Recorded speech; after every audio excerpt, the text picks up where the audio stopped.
धूप और छांव की तरह हमारे जीवन में सुख और दुख आते रहते हैं। हमें लगता है कि हमारे जीवन में हजारों दुख है, लेकिन अगर वास्तविकता में देखा जाए, आंखें खोलकर देखा जाए, तो जीवन में सिर्फ एक ही दुख होता है। और वो दुख क्या है? इस बोध कहानी के माध्यम से हम समझ जाएंगे कि वो एकमात्र दुख क्या है और उसका समाधान क्या है। तो अपने दुख का निवारण करने के लिए इस कहानी को आखिर तक जरूर सुने। इससे पहले कि आप इस कहानी में खो जाएं, इस चैनल को सब्सक्राइब जरूर कर लें। तो चलिए कहानी शुरू करते हैं। एक गांव में सबल नाम का एक आदमी रहता था। वो अपने जीवन से बहुत निराश था। उसकी निराशा का कारण ये था कि वो अभी तक कुछ भी नहीं करता था। उसके घर वाले उसे दूसरों का उदाहरण देकर ताने मारते थे और कहते थे कि वो सब तो कामयाब हो गए और तू यहीं का यहीं रह गया। जब भी वो कहीं बाहर जाता तो लोग उससे पूछते कि तुम क्या कर रहे हो भाई, और उसे ये कहने में बहुत शर्म महसूस होती कि वो अभी कुछ नहीं कर रहा, कुछ करने की कोशिश कर रहा है। धीरे धीरे उसने लोगों से मुंह छिपाना शुरू कर दिया। उसका दुख इतना बड़ा था कि उसको लगता था कि वो धरती पर एक बोझ है और उसके बस में कुछ भी करना नहीं है, वो कुछ कर ही नहीं सकता। तो वो जी कर क्या करेगा? उसे अब मर जाना चाहिए। वो अकेले में बैठकर रोता और भगवान को दोष देता। एक दिन उसने नगर में एक गुरु को देखा जो दुख के ऊपर अपना प्रवचन दे रहे थे। गुरु कह रहे थे कि दुख एक गुरु की तरह होता है जो आपको जीवन के बारे में समझाता है और आपको सही से जीने का तरीका बताता है। आप चाहें तो दुख रूपी गुरु से अपना जीवन सीख सकते हैं या दुख में डूबकर बैठे बैठे रो सकते हैं। सबल भी ये बातें सुन रहा था। जब उपदेश खत्म हुआ तो उसने गुरु से कहा, दुख कुछ सिखाकर नहीं जाता बल्कि पीड़ा देकर जाता है। दुख की पीड़ा अनंत होती है। ऐसा लगता है कि इसके बाद कुछ नहीं मिलने वाला, कुछ नहीं होने वाला। मृत्यु भी उसके सामने कम लगती है। गुरु ने पूछा कि क्या दुख है तुम्हें? सबल ने अपनी सारी परेशानी गुरु को बता दी और कहा कि मेरे दुख का आपके पास कोई समाधान नहीं है। गुरु ने मुस्कुराकर कहा कि जब तुम्हारे जीवन में असली दुख आए तभी मेरे पास आना, मैं उसका समाधान अवश्य करूंगा। ये कहकर गुरु वहां से चले गए। सबल ने सोचा कि क्या मेरा दुख असली नहीं है? क्या ये दुख जो मैं झेल रहा हूं दुख नहीं है? कोई भी मेरे दिल का दर्द नहीं समझता। अरे घर वाले नहीं समझते तो गुरु क्या समझेंगे? अपने दुखों से परेशान होकर सबल ने एक निर्णय लिया कि वो कुछ करके दिखाएगा। उसने एक छोटा सा व्यापार शुरू किया। उसे उसके व्यापार में सफलता नहीं मिल रही थी, पर उसके घर वाले बहुत खुश थे कि वो कुछ तो प्रयास कर रहा है। धीरे धीरे उसे सफलता मिलने लगी और फिर उसने रफ्तार पकड़ ली।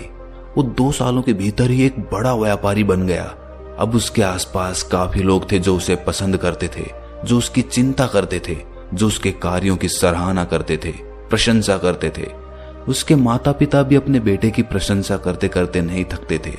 उसके मित्रों की संख्या दिन ब दिन बढ़ती जा रही थी और वो बहुत खुश था। फिर उसके कुछ दोस्तों ने उसको सलाह दी कि उसे अपना व्यापार अब और बड़ा करना चाहिए।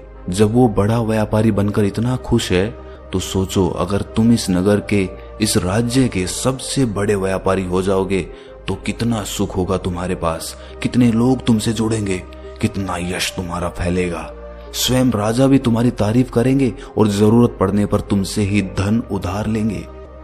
ये बात सबल के मन में बैठ गई और अब वो और ज्यादा मेहनत करने लगा। लेकिन ये सब कुछ उसे बहुत जल्दी चाहिए था। ज्यादा समय इसमें वो बर्बाद नहीं करना चाहता था। इसीलिए उसने कुछ ऐसे काम किए जो उचित नहीं थे। उसने बहुत बड़ी मात्रा में धन उधार ले लिया और वो यहीं पर नहीं रुका। ज्यादा मुनाफा कमाने के चक्कर में उसने अपनी माल की गुणवत्ता खराब कर दी। उसके मित्र उसे जैसा कहते थे वो वैसा ही करता रहा। दूसरे व्यापारियों के खिलाफ षड्यंत्र भी रचने उसने शुरू कर दिए। अब उसके जीवन का सुकून कहीं चला गया था। उसे अब रातों में नींद नहीं आती थी। वो हमेशा कुछ उधेड़-बुन में लगा रहता था। सुख साधन की सारी वस्तुएं होने के बाद भी उसे किसी चीज में सुख नहीं मिल रहा था। एक दिन सबल अपने रथ में बैठकर एक मार्ग से जा रहा था। रास्ते में उसने उसी गुरु का आश्रम देखा। वो गुरु के पास पहुंचा और कहा, गुरुदेव, आपने कहा था कि असली दुख हो तो ही मेरे पास आना। मेरे जीवन में बहुत दुख है, मैं रात को सो भी नहीं पाता हूँ। सबल गुरु को अपनी सारी बात बताता है। गुरु ने कहा कि जब तुम पहली बार मिले थे तब भी तुम किसी दुख में थे, उस दुख से तुमने क्या सीखा? सबल ने कहा, मैंने सीखा कि केवल सोचने मात्र से कुछ नहीं होता। अपनी सोच को साकार करने के लिए कर्म करना पड़ता है, और केवल कर्म करने से कुछ नहीं होता। कर्म को अंतिम पड़ाव तक ले जाना आवश्यक होता है। चाहे रास्ते में कितनी भी बाधाएं आए, कितनी भी निराशा आए, चाहे ऐसा क्यों ना लगे कि अब कुछ नहीं होगा, तब भी ये मानकर कि जो कार्य मैं कर रहा हूं मैं इसमें सफल होकर ही रहूंगा, कर्म करना चाहिए। लोग केवल सफल आदमी को ही महत्व देते हैं, बाकी चाहे कोई कितना भी अच्छा क्यों ना हो, इस दुनिया के लिए वो बोझ ही कहलाता है। गुरु मुस्कुराए और कहा, जब तुम्हारे जीवन में असली दुख आए तब मेरे पास आना, मैं उसका समाधान अवश्य करूंगा। सबल फिर से आश्चर्यचकित हो गया कि ये दुख क्या असली दुख नहीं है? असली दुख और होता क्या है? लेकिन उसने कुछ नहीं बोला। सबल ने गुरु को एक घड़ा भेंट किया जो सोने के सिक्कों से भरा था। घड़े को देखकर गुरु ने कहा कि इस घड़े को वहां उस पेड़ के नीचे गड्ढा खोद कर दबा दो, ये मेरे किसी काम का नहीं है।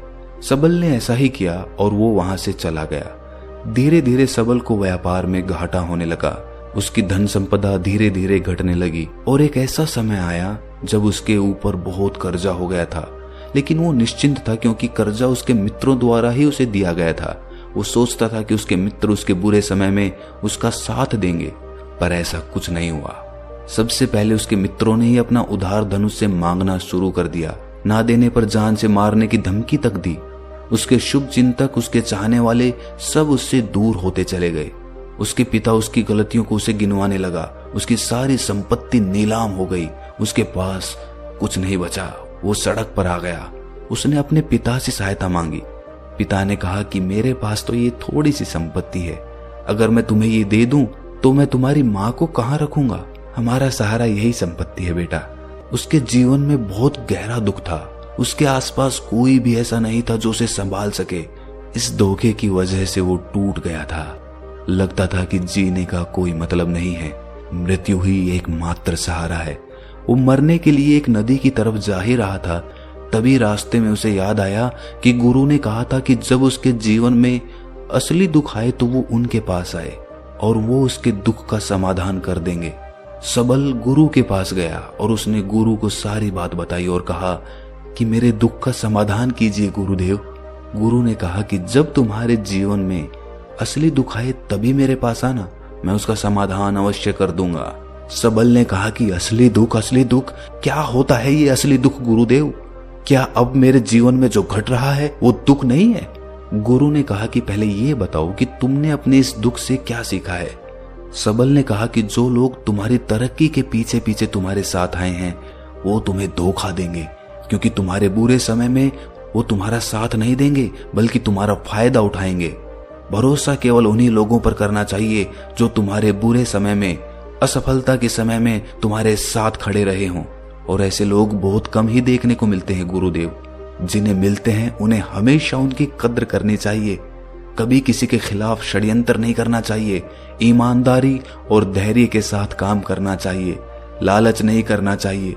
गुरु ने पेड़ के नीचे गड्ढा खोदकर घड़ा निकाला जिसमें सोने के सिक्के भरे थे और वो घड़ा सबल को दे दिया और कहा कि जब असली दुख आए तभी मेरे पास आना। सबल को उस घड़े से थोड़ी उम्मीद मिली। उसने गुरु को प्रणाम किया, धन्यवाद किया और वो घड़ा लेकर चला गया। उस धन से उसने दोबारा व्यापार शुरू किया और अब वो छोटा सा व्यापारी बनकर भी खुश था और ईमानदारी से काम करते करते वो फिर से एक बड़ा व्यापारी बन गया। हालांकि इसमें उसे अब कुछ समय लगा, लेकिन अब वो खुश था। उसका जीवन खुशियों से भरा था। लेकिन आप कितने ही अच्छे हैं, कितना ही अच्छा काम करते हैं, दान करते हैं, पुण्य करते हैं, लोगों की मदद करते हैं, जीवन में दुख सबके आता है। तो सबल के जीवन में भी फिर से दुख आया। उसके माता पिता की मृत्यु हो गई। वो दोनों एक ही दिन मृत्यु को प्राप्त हो गए। सबल अपने माता पिता से बहुत प्रेम करता था, इसीलिए उसे बहुत गहरा आघात लगा। वो उन्हें शमशान ले गया, वहां पर उनकी अंतिम क्रिया की। सबल ने जब उन्हें चिता में जलते हुए देखा तो उसका मन बेचैन हो उठा। उसके मन में हजारों सवाल खड़े हो गए। वो घर वापस आया तो उसने अपने माता पिता की संपत्ति को देखा जिसके लिए वो हमेशा लड़ते रहते थे। आज वो लावारिस की तरह पड़ी थी। उसकी देखरेख करने वाला, उसे देखने वाला कोई नहीं था। उसके पिता ने जो भी इकट्ठा किया था सब यहीं पर रह गया था। एक दिन पहले तक भी वो अपनी संपत्ति के लिए किसी से भी लड़ने के लिए तैयार थे, लेकिन आज सब कुछ खत्म हो चुका था। उसका मन बहुत बेचैन हो रहा था। लग रहा था जैसे कुछ खाली है, कुछ अकेलापन सा है, कुछ डर है, कुछ है जो समझ नहीं आ रहा। इसीलिए वो गुरु के पास पहुंचा। गुरु ने सबल को देखते ही कहा कि क्या कोई दुख है? सबल ने कहा कि जीवन में वैसे तो कोई दुख नहीं है गुरुदेव, सब ठीक ही है, सब सुखी हैं, पर आज मेरे माता पिता की मृत्यु हो गई और मेरा मन बहुत दुखी है। गुरु ने कहा कि इसमें दुखी होने वाली क्या बात है? एक दिन तो सबके प्रियजनों को मर जाना ही है। जीवित तो यहाँ कोई नहीं रहा और ना ही कोई रहेगा। तुम भी एक दिन मर जाओगे, हो सकता है कल, या कहो आज, या कहो तो अभी भी तुम मर सकते हो। सबल ने कहा कि गुरुदेव आप ये क्या कह रहे हैं? मैं भी मर जाऊंगा? अरे मैं तो अभी जवान हूं। गुरु ने कहा कि प्यारे, इस भ्रम में मत जीना कि मृत्यु बूढ़ों को ही आती है। बूढ़ों के सामने जवान भी मर जाते हैं, बच्चे मर जाते हैं। मृत्यु का किसी की उम्र से कोई लेना देना नहीं है। गुरु के मुख से ये बातें सुनकर सबल वहां से चुपचाप चला गया, पर उसका मन जैसे बेचैन हो गया था। वो कुछ खालीपन सा महसूस कर रहा था। दिन रात वो अपने बारे में ही सोचता रहता कि वो क्या कर रहा है, वो क्या है, क्यों है, कैसे है, हम क्या हैं, हम क्या करने आए हैं यहाँ पर? क्या बस चीजों का उपभोग करना और मर जाना ही जीवन का असली मतलब होता है? उसे कोई जवाब नहीं मिल रहा था और उसका दुख बढ़ता ही जा रहा था। कुछ दिन बाद वो वापस उसी गुरु के पास पहुंचा और गुरु को सारी बात बता दी। गुरु मुस्कुराए और गुरु ने कहा कि आज पहली बार तुम्हारे जीवन में असली दुख उत्पन्न हुआ है।